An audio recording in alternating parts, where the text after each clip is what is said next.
Okay, hello everybody. I want to say thank you for joining us for Ted Settle's presentation on the D&R Canal. I want to tell you a little bit about Delaware Greenway Partnership, Delaware River Greenway Partnership. We are a nonprofit that works to promote, protect, and preserve the Delaware River. And we have a few programs we do that through, including Lower Delaware Wild and Scenic, Delaware River Scenic Byway, the Delaware River Water Trail, and the Heritage Trail, and also Heritage Lectures. At the end of this, we will have a short Q&A. If you could just type your questions in the Q&A box, I will read them and Ted will answer them when we're done. So without further ado, I'm going to welcome Ted Settle, and thank you very much for joining us. Okay, thank you very much. I used to drive from Bound Brook to Trenton every day, and that's how I found the Delaware Raritan Canal, because I take the canal road down to Route 1 and then Route 1 into Trenton. So I started taking pictures, and this is over a period of 20 years, and then got interested in the canal itself and did some work on the history. So this basically, the presentation is really will take you on a trip along the canal, but it's also dealing with what they had to do to make the canal work as a canal. So that's part of what I was interested in. So anyway, let's start. The front you see is just a composite I put together of a lot of the different pictures. We'll see some of those in the process. So the first part is going to be just a lot of words, but they're so you can read it too. So in the 1700s, early 1800s, the colonies in the states were connected by a combination of made and nature-made trails, roads, rivers in the Atlantic Ocean. In England, canals had been developed in the late 1700s to provide safe, efficient, and relatively quick movement of materials from one city to the others. In 1796, the Assunpink Creek Navigation Company was incorporated for the purposes of developing a canal that would connect the Delaware River to the Raritan River, but no action was taken. And the Assunpink Creek goes into Trenton area and then goes north along Route 1, the east side of Route 1.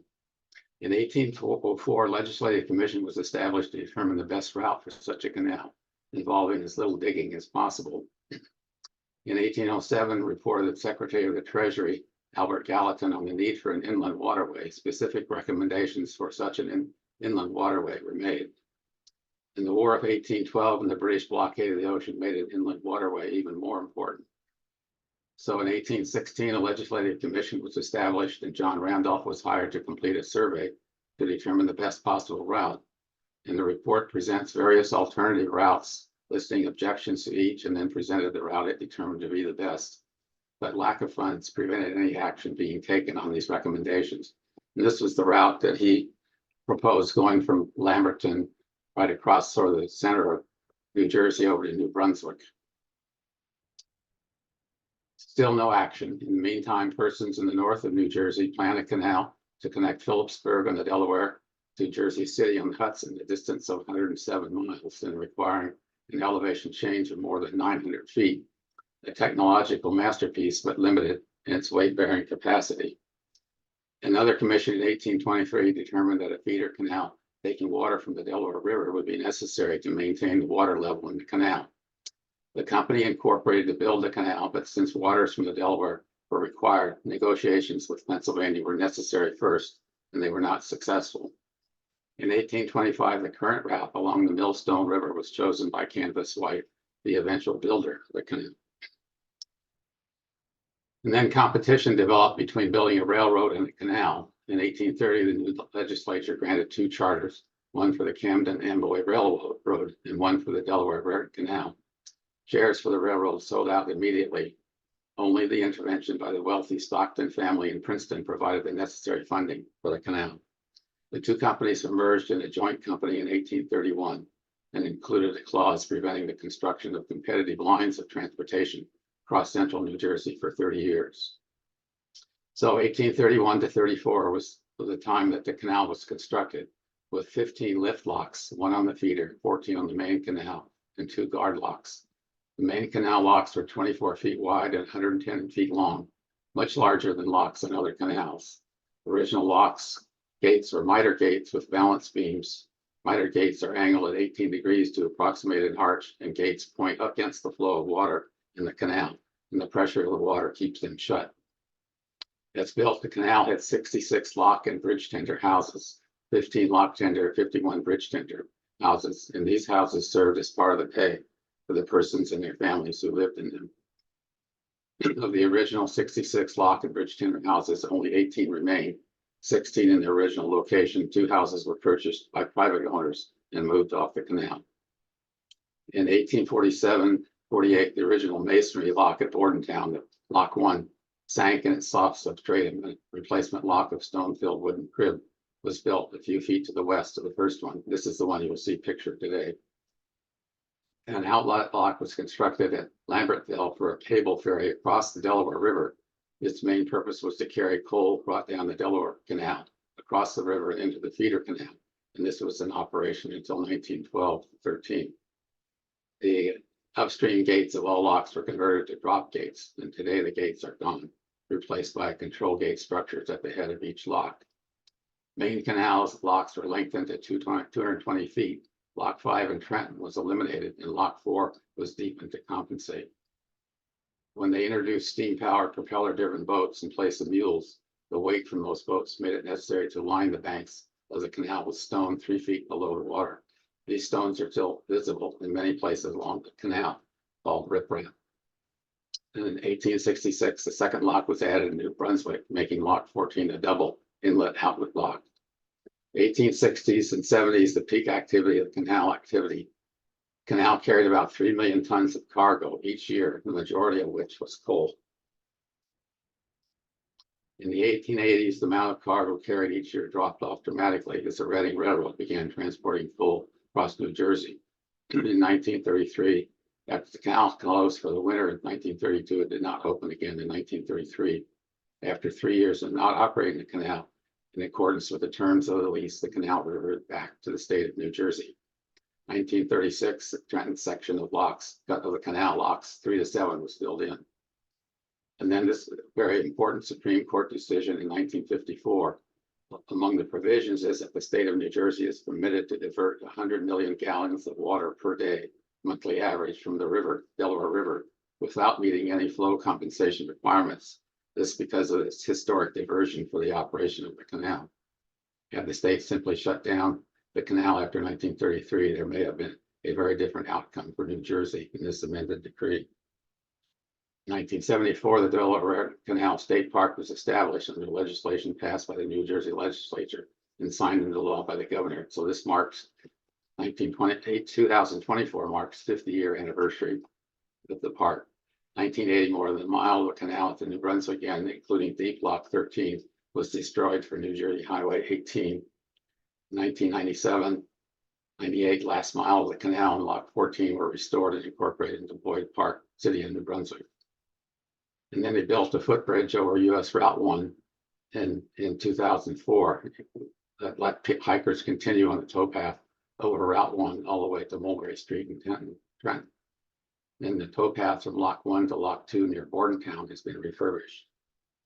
The towpath from Mulberry Street to Rose Street now has been reopened, and a bridge has been completed, enabling access to the towpath from Colonial Park in Somerset County.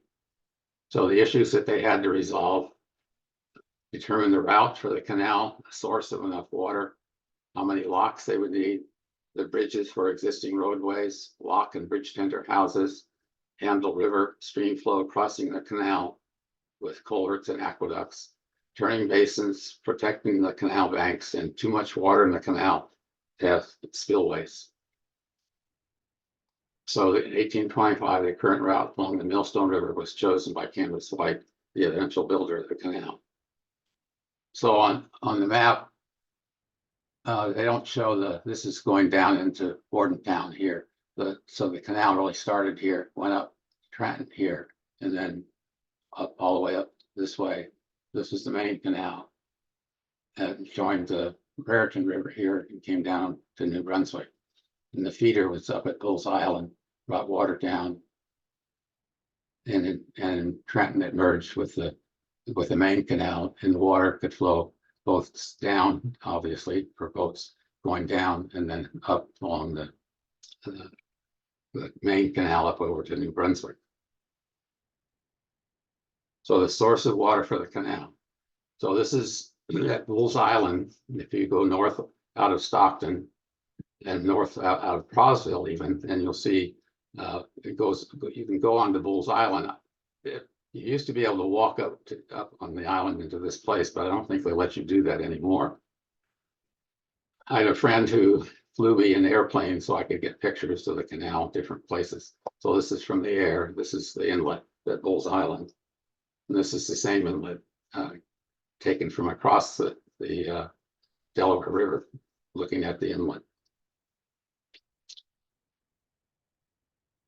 So there's total watershed areas, the Delaware and Raritan basins, were streams under the canal and tributary to the canal. So they had to, this is the drainage of streams and rivers.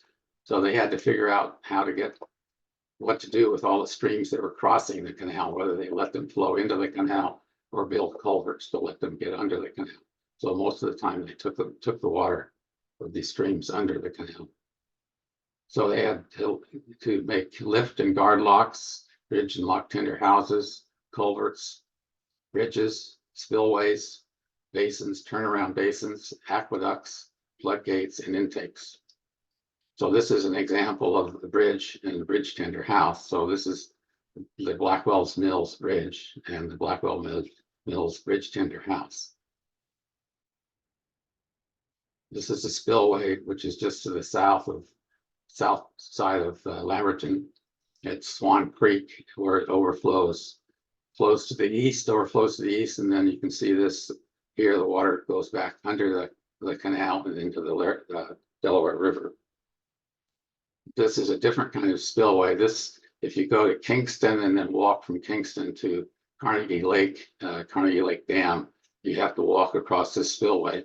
And so the spillway is about 2 feet below the regular level, the other side of this. So anytime the river gets high, it can overflow and then go on to the streams that are there. And these are the way the locks look now. These are the control gates on the locks. And this is the Millstone Aqueduct. So this is the canal, and the aqueduct takes this over the Millstone River. And this is just before the Millstone River goes into Carnegie Lake. And of course, Carnegie Lake didn't exist at the time the canal was built, and not for a long time. Carnegie Lake didn't come until 1907 or so. So they didn't have this kind of feature. They had the aqueduct, but they had to take the canal over the Millstone River. So here it is again. This is the Millstone Aqueduct here. The Millstone River coming here into Carnegie Lake. And then this is Harrison Street Bridge and Washington Bridge. And this is a turnaround area basin inside the canal just after Lock 1. Okay, as I said already, on the main canal, started here in Bordentown, went up to Trenton, and then merged with the feeder, and then went on up this way, up and then down to it joined here the Millstone River joined the Raritan River, and then the canal followed the Raritan River down to New Brunswick and out into the Raritan Bay. So this is the current view of Crosswicks Creek. This is Interstate 295 crossing it, and then the entrance to the canal is way up here. As you'll see in the next few slides, they built a lot of this land was filled in on here into the river to be able to build 295. So there's also the Riverline Bridge Railroad over Crosswicks Creek. And this is the canal entrance is back to the left. So this is what the canal entrance, what it looked like at the time. This was 1972. So this is a better picture. So you can see this was the original lock, and that's what submerged or fell through. And then they built this. So this was the lock that was used. And this is all the land that was set between the lock and the river at the time. Now the land is extended out about this far. And here's a picture, an old picture of the way it used to look with all of the buildings of the canal over here. So the entrance to Lock 1, Brunswick Creek, and the Delaware River. And then this is again from the air. Here's the entrance to the lock. And this is Bordentown Yacht Club. And this is entrance to Lock 1. And the lock 1 and this, the Brunswick Creek is a tidal creek. So if you don't come, you have to, in order to see the original lock structure, you have to come in low tide. Otherwise, you won't see it. So these are the original gates of the Lock 1.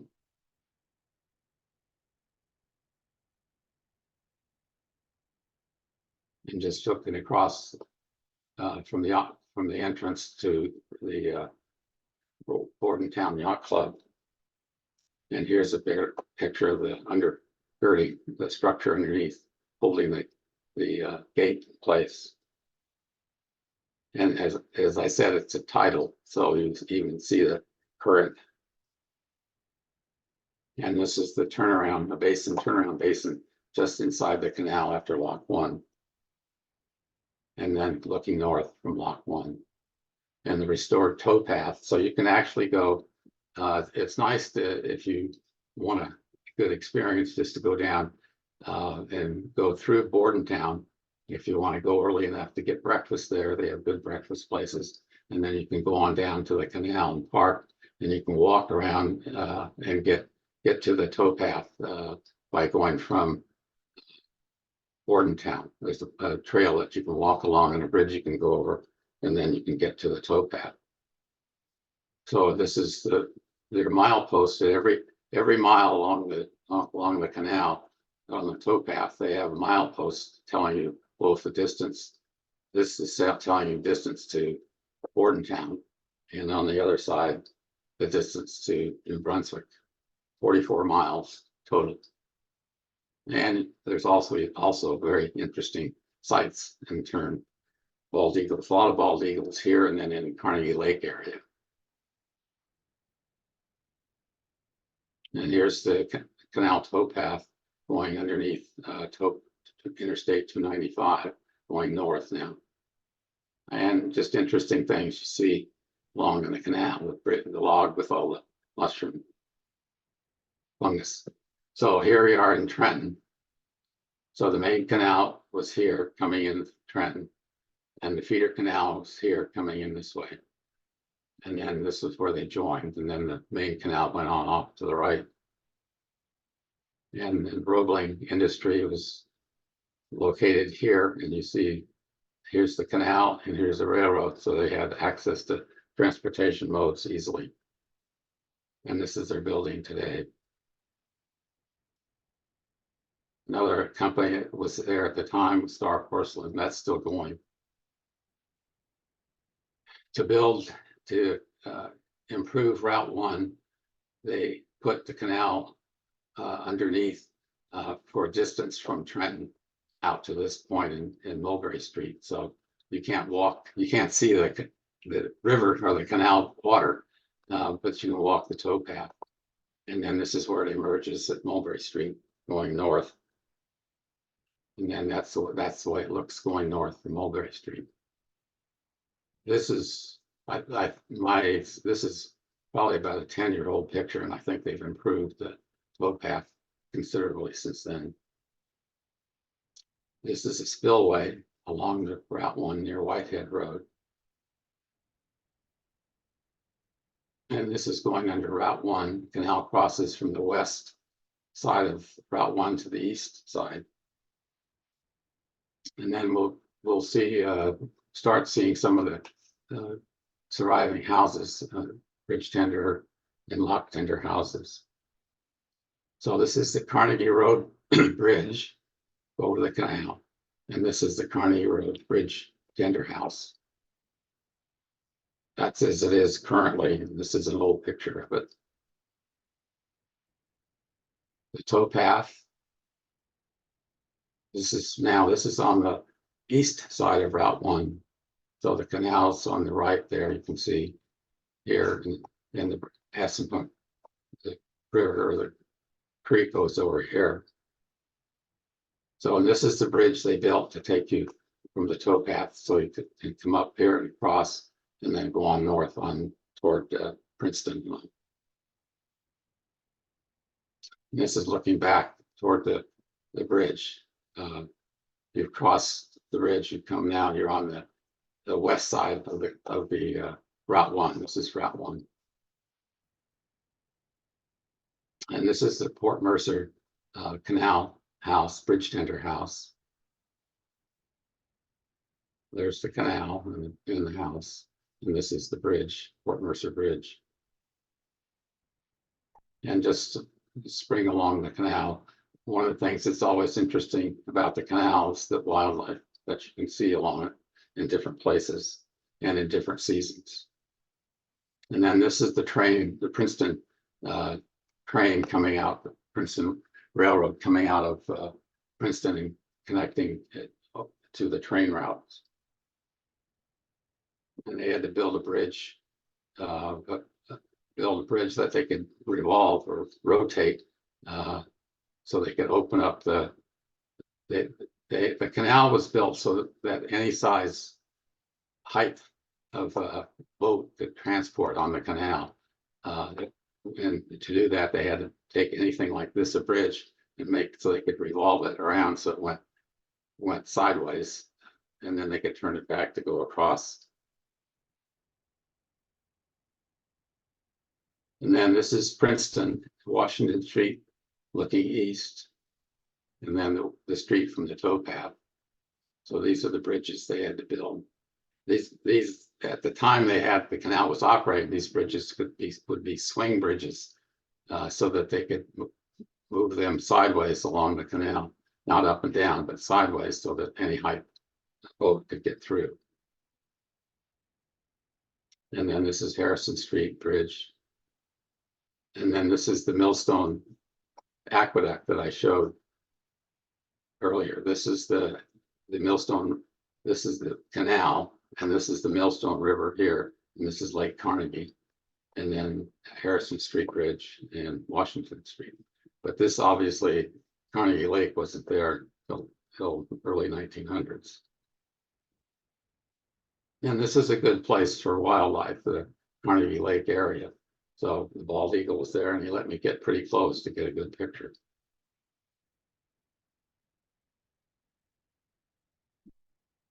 And there's always great blue herons around in the Carnegie Lake area. And there is a bridge that goes, this is the canal here, and this is the Millstone Aqueduct, and then they have a bridge here that goes across so you can get the towpath on this side. The towpath of the canal, main canal, is on this side, but then they come and fish off this side. And of course, the one common thing you'll see all the time are turtles, a lot of them, and cormorants. And here they're sharing space. This cormorant caught a really big fish. And this is a series of pictures that show the seagull and the cormorant. And the seagull spotted the cormorant with a fish, and it was trying to get down to take it away from it. So cormorant kept going back and forth different ways, seagull trying to find it. Finally, the cormorant decided the best thing was just to go underwater. So that took care of the seagull. Barn swallow. And here, this is the dam, Carnegie Dam. And the cormorants line up here all the time. As many as you see here and more. This is the dam they built. And then one time I was taking pictures out on the dam, and I came back and my wife was there, and she said, "Look up." And so this was up in the tree right up above me. There was an osprey that had a big fish it caught, and the crow was coming over to say, how about sharing? And of course, Osprey had no intention of sharing. And this is the spillway. This is just the walk on this spillway coming from Kingston, and where I was taking the pictures where the Osprey was. This ends right about there, right before the Carnegie Lake Dam. And this is the Kingston lock tender house. So this is the length of the locks as they finally were, 220 feet, which was very long. And this is from the air. So you can see, you can come to Kingston lock tender place, and there's parking here, and then parking over here. And then you can walk along this trail, and it takes you down into Carnegie Lake. So it's quite a nice place to go. And a lot of people come here and walk all the way down Carnegie to past Carnegie Lake into Princeton. And this is the lock 8. And this is still in that area, Carnegie Lake. This is Carnegie Lake here. The towpath and canal are over here. And then the Kingston flour mill. You can take this drive on this road. This is 27. But you can come right to here, and this is an old flour mill. And this is the Millstone River.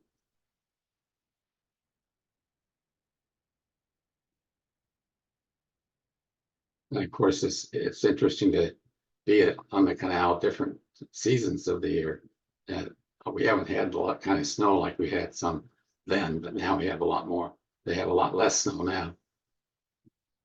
So Route 518, the canal bridge, this is looking west and then east. And you go across the bridge this way and turn left, and that's Canal Road. That takes you up along the canal. You can go all the way up to Millstone, East Millstone. And this is the same, but earlier, and this looks like it still had the A-frame, so this still was maybe able to move the bridge, or maybe they hadn't taken it down yet. But this was like the A-frame that they used, and then they would swing the bridge over to the side. And then this is the riprap, the rocks they had to put in to protect the sides of the bank when they started using motors for moving the boats along in the canal. And then I've got a series of pictures that if you're photographers, the reflection, the canal, since it doesn't have it doesn't lose a lot of elevation except right where the locks are. It's usually very still water and tremendous reflections. So I enjoy taking pictures of reflections in the canal. Turtles like this size you'll see, but their reflections are nice. And then this tree, nicely reflected.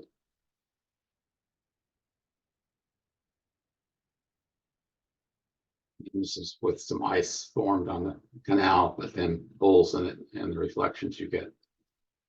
So, and then this is one of the houses we'll come to soon, Blackwell's Mills, but in different light, bright light shining through the trees and then darker.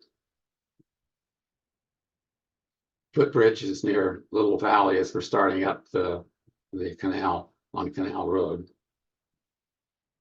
Footbridge in winter. And sometimes the canal would even freeze over. It hasn't done that for quite a while.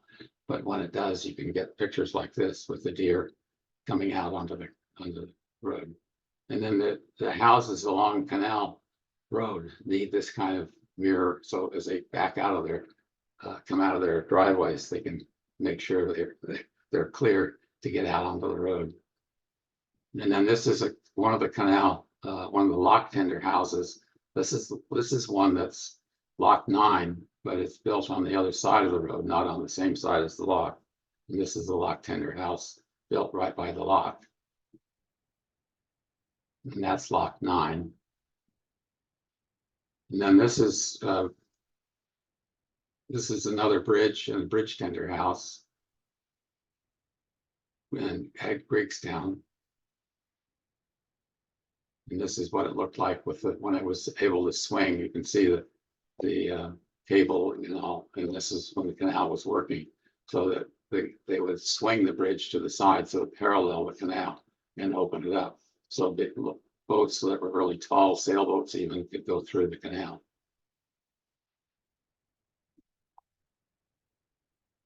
And then at this location, they also had a stable for mules, for the mule tenders. And then they call 10-mile run is actually like a creek, where this is where it crosses that creek. And then on the canal, you see the 10-mile run culvert that allows the 10-mile run to go underneath the canal. And this is now the west side of the canal going toward the Millstone River.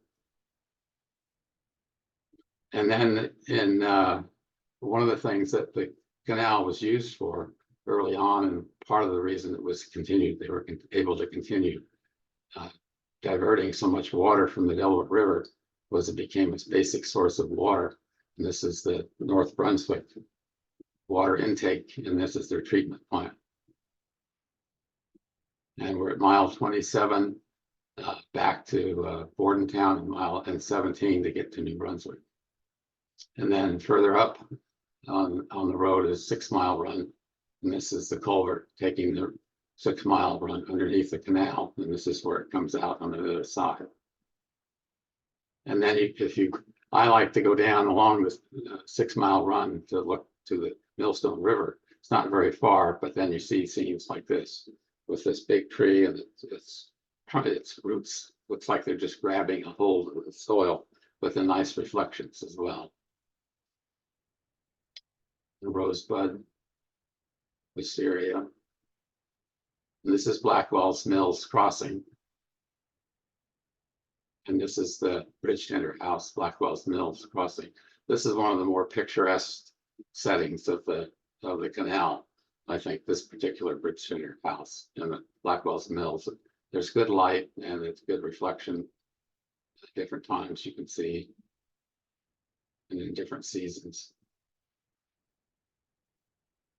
And the house on the right was actually an 1816 house. Canal house was later than that. And this is it when it was back. It looked like it was closed for opening, for the canal couldn't run, but this was many years ago. So, and the other thing that happens often with the millstone is that a lot of rain and it floods, so the road is closed because of flooding. And this is fall colors. And some big turtles. And more patterns of dusk. The mallard. And this is the rocky part going from Rocky Hill going out north. You go through all these rocks. This was the hardest part for them to dig the canal or make the canal through this part.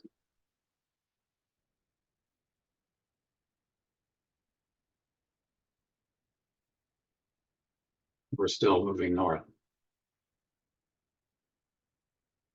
This is Canal Road, and this is just after you leave East Millstone. This is East Millstone Bridge Tender House and the Franklin Inn in East Millstone.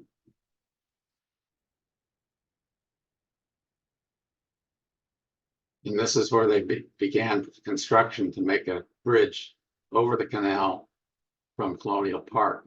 So you can go to Colonial Park now and park in one of the back lots, and then go walk and get over to the towpath.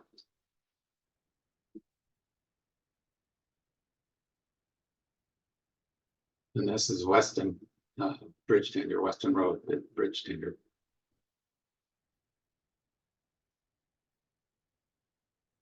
This is Aeropath, and the Bridge Tender house is right here,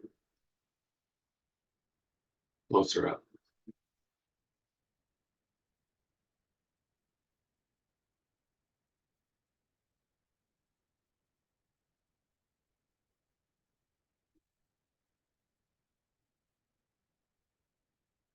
And then Lock 10, this is Lock Tinder's house, going back the other way toward Trenton. And then this is looking the other way. This is going toward New Brunswick. All colors, the same lock, but looking at it from the other side. And I like to slow the opening for the camera to get the water looking like it's flowing rather than so I like to get close up. And then in winter, some winters we had some pretty good snow and you got like this.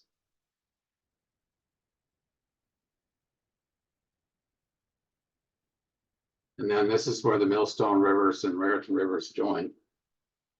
And this is a picture from the air. So this is the Raritan River and the Millstone coming this way. And then there's a dam here. This is the canal along here.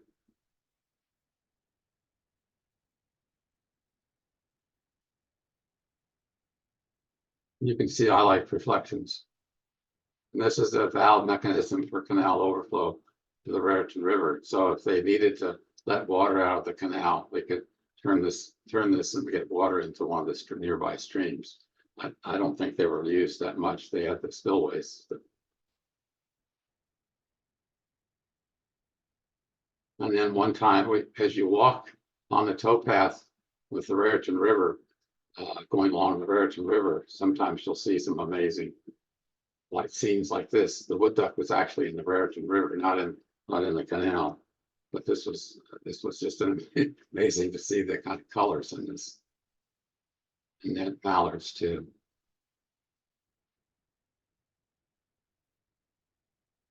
Now we're nearing South Bound Brook. And this is the lock in South Bound Brook, lock 11.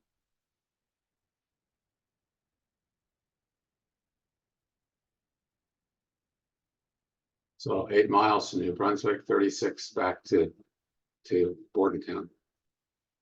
And then the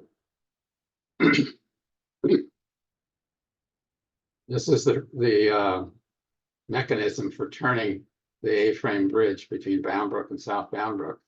And it was never, they never took this mechanism out. It's still there, it was underneath the current bridge. So I was able to get down low enough and able to see this mechanism. And then there was a railroad across the canal it's not used anymore, not existing, but they had to have a mechanism for turning the railroad bridge so the boats could get through. Then this is the lock at the end of South Bound Brook.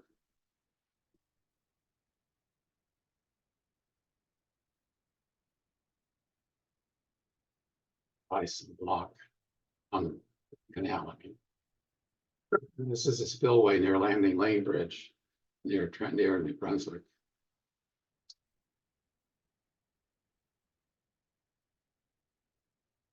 And then this is the track that used to turn for the Landing Lane Bridge to turn. And then this is the wheel for turning the bridge. And the canal currently ends with this water flowing down just past Landing Lane Bridge. This is where it ends now. It used to go obviously into New Brunswick, to Lock 14. They closed, this is just before Route 18. This is Route 18 up here that they created or remade it. So, and then this is Albany Street Bridge close by, and then the railroad bridge, and the canal is right along in here. It was refurbished, and then this is rebuilt Lock 14, which is a twin inlet outlet lock.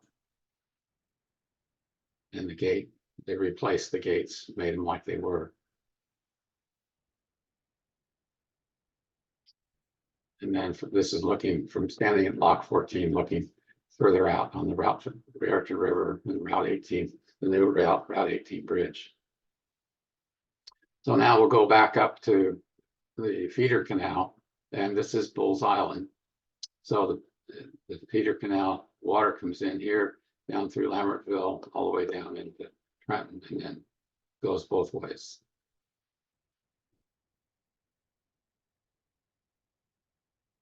So the surviving houses in the feeder canal, Lambertville, Lock Tender, Church Street. Two of the houses that were on the feeder canal have been bought and moved off the canal, and the rest are there, and we'll see them as we go. So this is the inlet for the Bulls Island. And this is, they built a wing dam with a thing for boats to get through, but this is to keep the level of the river up. So there's enough water in the canal. This is a guard lock at Bulls Island. This is to control the amount of water coming into the canal. And this is Prosville from the air. So I don't know if you've been, it may have been Prosville, but then these are the buildings you see there. And this is the Wikitioki that flows into the canal and out. And the grist mill and the reflections in the canal, in the Wikitioki Creek in the towpath.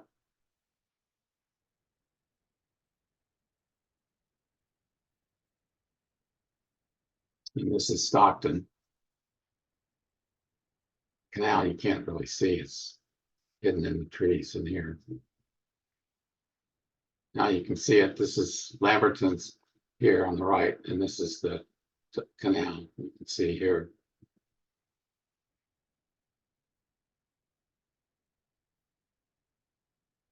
In the Lambertville train station, now a restaurant, and this is the canal. And this is the Swan Creek overflow and culvert.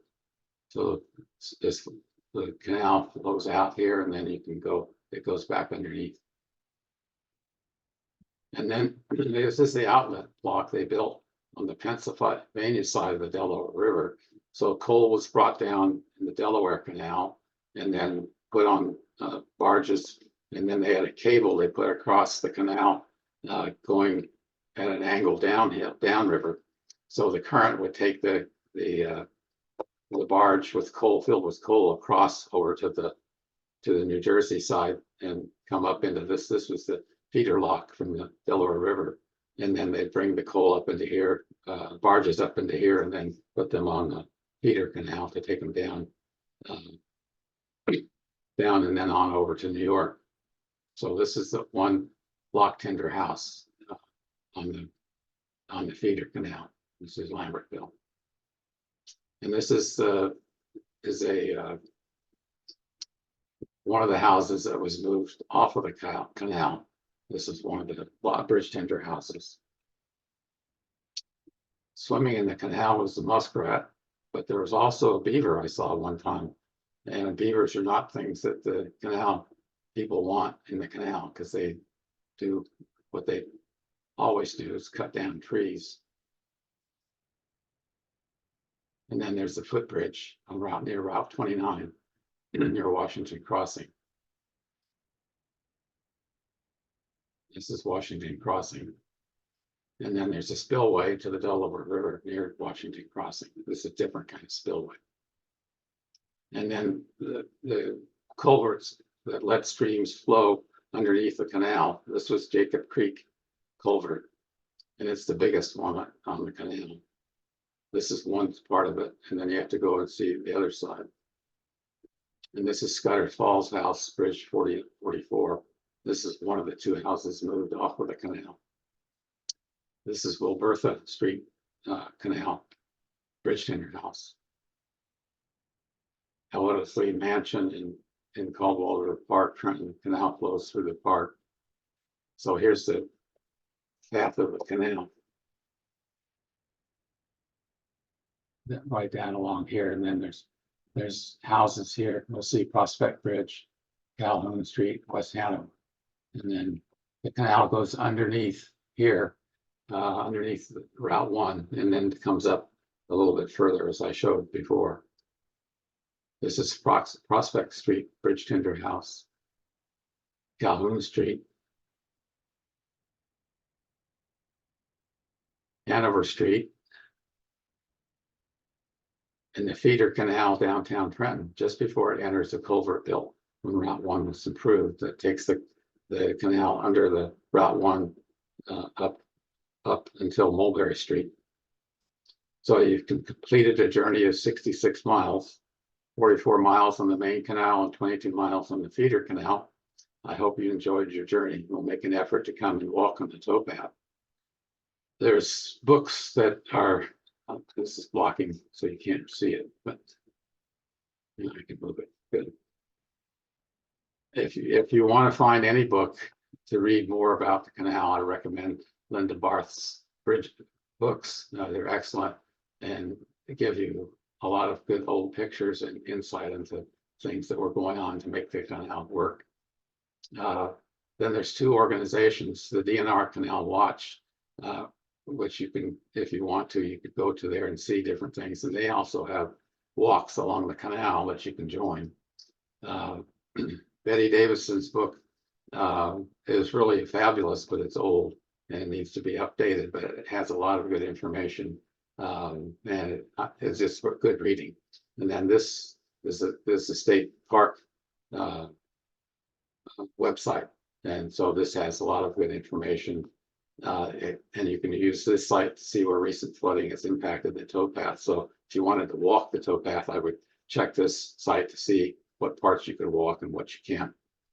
And then the master plan shows a lot about the canal and things that they're doing and what they're doing in terms of, they plan to do in terms of construction and things to help make the canal, the state park, a better place.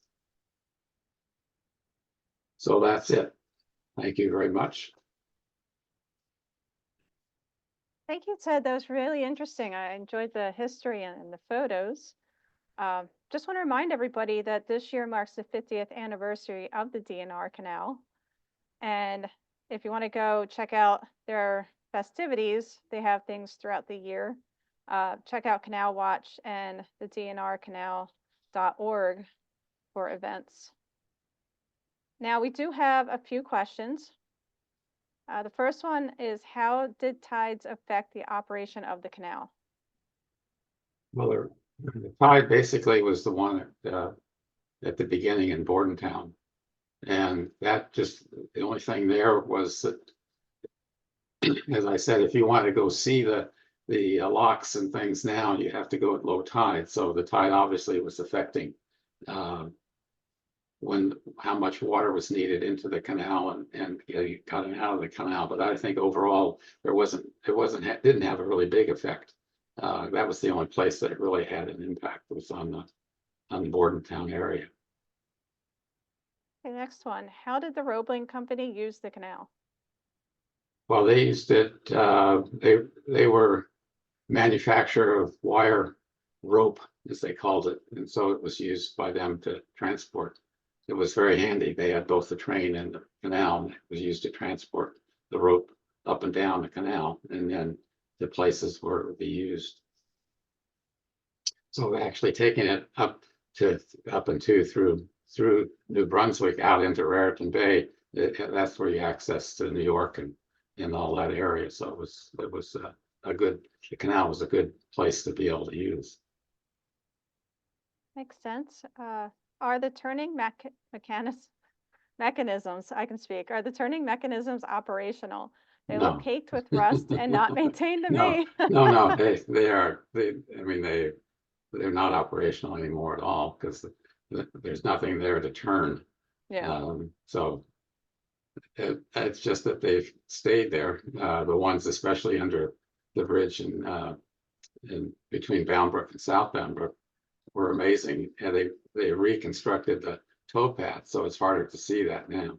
It used to go, when you were walking toward New Brunswick on the towpath, it would drop off rapidly or quickly from the road down, and then you could look back underneath and see the turning mechanism. Now it's built up higher, so if you didn't know it was there, you wouldn't even know that there was a turning mechanism. And The person with this question commented that it's wonderful to have the towpath, that they use it often, but I wondered what funds are available to clean up the towpath. Recently, there were washouts on the canal path north of Kingston due to heavy rains, and trees have fallen across the canal from the banks, and the towpath's gravel is uneven, leading to mud puddles after the rain. Lots to do. So yeah, the state park works on that continually, but they also encourage people that see things like that to give them a call and let them know. But they're constantly doing that. Happens every year with a lot of rain. There's always some things that they have to repair, and so it's helpful to have people that like to use the towpath to call when they see something that needs work, and they'll get to it. So, but do call them if you haven't already. Yeah, they have a lot of miles to manage. Uh, so could you say more about why the locks were lengthened? I'm guessing that that was for barges tethered in a sort of train, or did they construct longer barges? Also, all for coal? Yeah, mostly it was about 75, 80% of the stuff that they carried through the canal was coal. But in the later years, when the coal was being carried more by railroad, there were all sorts of different kinds of boats that could use the canal, and it was used heavily by just pleasure boats, sailboats, and it could be any different size too. Not any different, but I mean pretty large boats could get through there. The lengthening of the canal, I think, was done, as you mentioned, to take care of longer Barges? with barges, you know, or multiple pieces to a barge. That kind of ties into this question. Did sailboats operate on the full length of the canal? Yeah, that was one thing about the canal that was different. This canal, because it had the bridges that would swing parallel, so there was nothing that was covering on the top of the canal that kept any sailboats from coming, and they had sailboats going through using the canal. And it actually was a shortcut to get to, if you came through from New York down through the canal and then out down at the bottom of the Delaware River, and then into the ocean from there. Actually, there were a lot of different canals you could use to stay inland without getting out into the ocean. So the canal was part of a system of ways to move things through the land without having to get out to the ocean. I honestly never thought about sailboats being in the canal, so that's something I learned. What sorts of duties did a bridge tender have? How long were those in use? I'm not sure I know all the answers. I mean, obviously they were whenever a boat was coming through, a barge was coming through, it was their duty to get the bridge open. But I'm sure they had, I don't really know specifically in terms of care and stuff like that. They had to care for the bridge and anything that was going on with it. But the main thing was they had to be prepared to open the bridge. And there were different ways of opening. The bridges were different. So what they had to do to get it open would differ depending on whether it was a swing bridge or a bridge that they moved with the cables and things like that. So that's a good question for me to look into, but I don't really know fully. Okay, so this one also touches on locks. Please explain locks, how to transport through if with gates on the canal. Well, the locks are basically there to instead of having a swiftly flowing stream, because you don't have anything to keep the river. The locks make the flow of the river fairly steady to one point where you hit the lock, and then the boat would enter the lock. The lock would open. They'd enter the lock if they're going, say, to New Brunswick, the lock would have the same levels where the water where they're entering. And then once they're in the lock, then they'd open the lock on the other end and let the water out, and the boat would be lowered about 8 to 10 feet. And then that was the number of locks they had to use, 7 locks they had to use to get from Trenton to New Brunswick. So the locks basically serve the purpose of allowing the boats to move along at the same pace level, and then go into a lock, let the water out, and then they'd be lowered by 8 or 10 feet and go on to the next lock, and so on. When they come in the other way, they go into the lock when it was at the same level, low level, and then the lock gate would shut behind them. They'd let the water in and raise it up to the level of the next portion of the canal, and they'd continue on that way. So the locks basically were the means of raising and lowering boats. Makes sense. So who owns all the bridge tender homes and who takes care of them? Well, they're mostly owned by the Delaware and Raritan Canal state, the state park. There were two that I mentioned they're privately owned. Then in Trenton, I don't know if they're still using, some different organizations would use the 2 or 3 that are in Trenton, but I'm not sure they still do. So but it's the D&R Canal, the state park, that has to keep them up. Okay, has there been any discussion on what role the canal plays in the intense flooding we've had along the canal road down to Lake Carnegie? Is the canal helping drain water away faster? No, I don't think it drains. It basically fills up, and I don't think the canal's overflowed from that, but I know that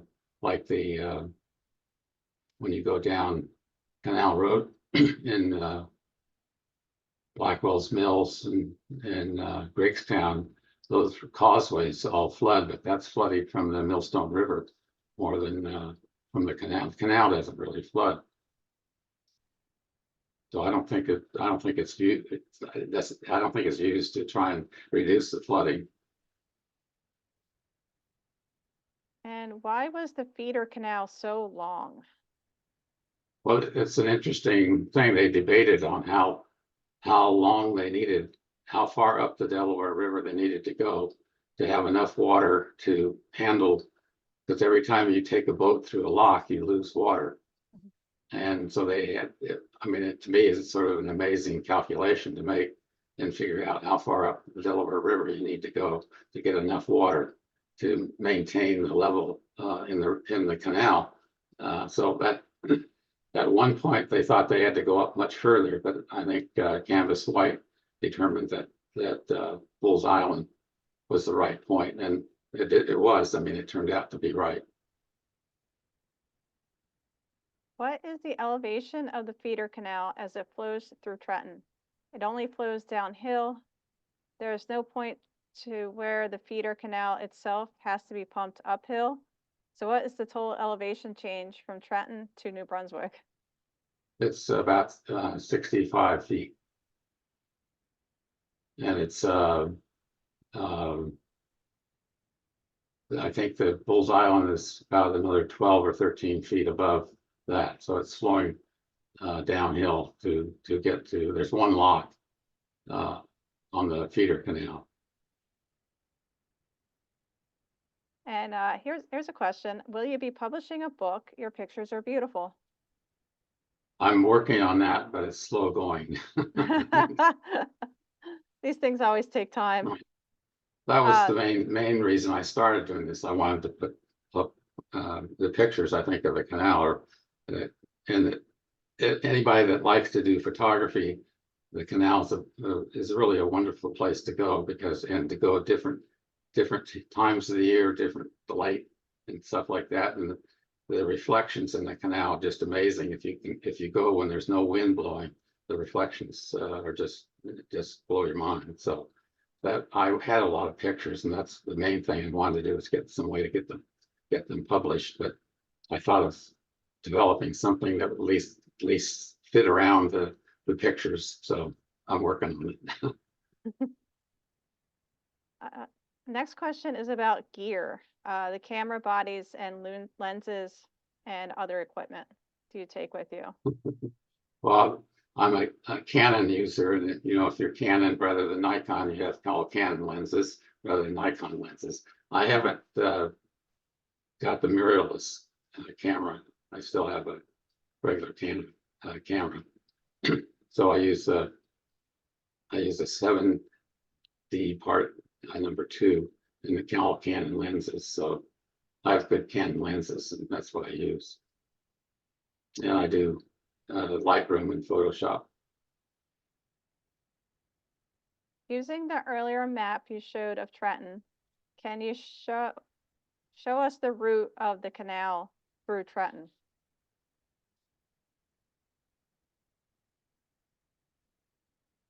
Yeah, you have to find the I had one map, guess I can't. I don't think I'm in the, no. Here's what that's an answer to your question. This is what I've been working on currently. There's a Cantor collection of canvas white papers. They're now on 2 reels of microfilm with different number of PDFs. And the majority of the documents are indentures by which deeds for the land necessary to build the canal were transferred to the Delaware and Raritan Canal. But the other kind of document, one of them is articles of agreement. And they were articles of agreement with between the canal and the persons who were building portions of the canal. And they have another part to it that specifies how the work that's to be done is to be done, including usually a pretty good detail about how they wanted the thing, how high the walls of the canal were to be, and different things like that. So it was interesting. That's not to answer your question. I don't think I can get back to that map. So the map will be available because this will be available, right? Yes. Yeah. Yeah. So there is the map. I had one piece of the map that showed really in the center of Trenton, the feeder canal coming in and the main canal coming up, and where they joined and then went on. So you could look at that, and that might show you if you wanted to find where the canal was in Trenton. And yeah, if anybody wants to watch this again, I will be posting it on our Delaware River Greenway Partnership YouTube page. And another question, how was the canal dug and who did it? It was dug by hand. And Yeah, could you believe that? Yeah, a lot of it was labor brought in from overseas, and a lot of sickness. I think there was one period of time when they got hit with I forget what it was now, but there was a lot of sickness where the people working on the canal were quite sick, and they slowed them down quite a bit. But it was all dug by hand. They didn't have the kind of machines they have today. Did they have a regular schedule of opening the bridges? No, it wasn't a regular, well, the schedule was determined by the boats coming through, basically. So I don't think there was a regular, if they opened them at a certain time, it was depending upon the time that the boats were coming through. Did the canal need to be dredged periodically? Yes, they just been doing it the last several years, and they get a lot of, they take a lot out when they do that. They dredged up to I think up to almost to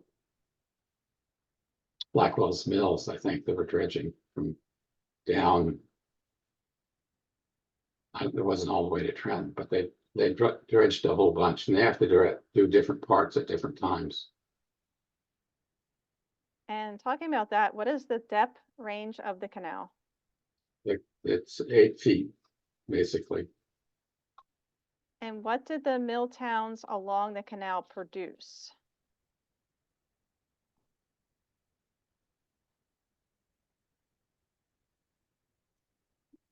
Right, no, well, the one in Trenton obviously was the the wire rope that the company produced there, and then it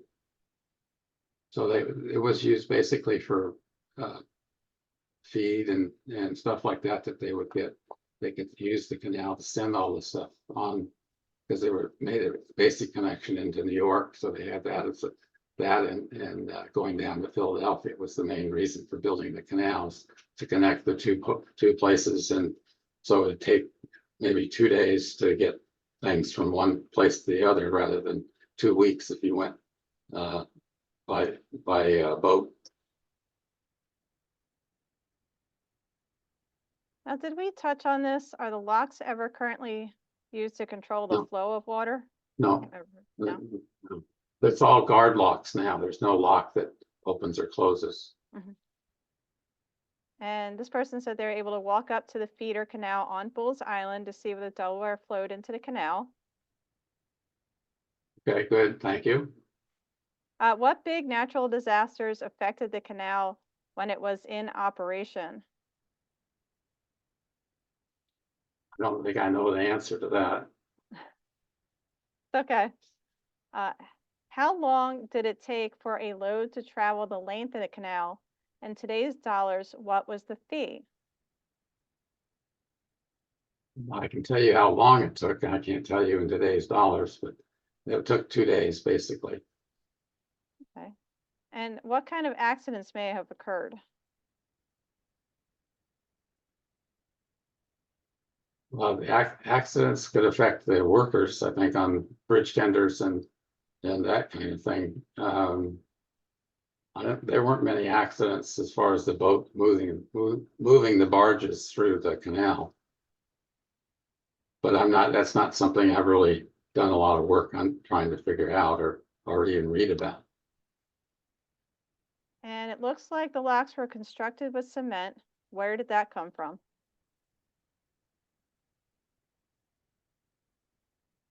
I'd have to go back and look at. I know canvas white was important in developing the particular kind of cement that they ended up using. So, but I'd have to go back and look and see specifically.